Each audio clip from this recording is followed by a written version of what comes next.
হয়ে জন্ম নেওয়াটাই আমার আজন্মের পাপ ছিল। তবে এই দেশে আমার মতো পাপীর সংখ্যা হাজারে হাজারে, লাখে লাখে। এরা সবাই মানব সন্তান হয়ে জন্মাইছে ঠিকই, কেউ পুরুষ হয়ে উঠতে পারে নাই। আর পুরুষ হয়ে না ওঠার যন্ত্রণা যে কত কঠিন, কত ভয়াবহ, প্রতিনিয়ত হারে হারে টের পাই।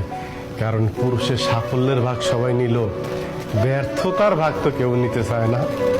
কারণ সবাই মনে করে পুরুষ জন্মগ্রহণ করছে পরিবারের অন্যান্য সদস্যদের চাহিদা মেটানোর জন্য।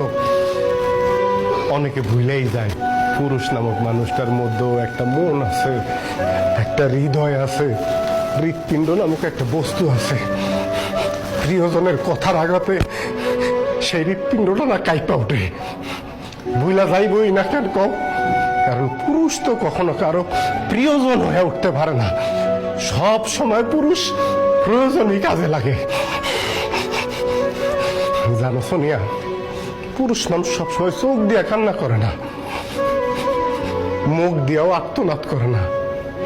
পুরুষের মন কান্দে, হৃদয় আর্তনাদ করে। পুরুষ আবার সেই আর্তনাদ বুকের মধ্যেই চাপ দিয়ে ধরে রাখে, যাতে প্রিয়জনরা না শুনতে পারে। যদি কষ্ট পায়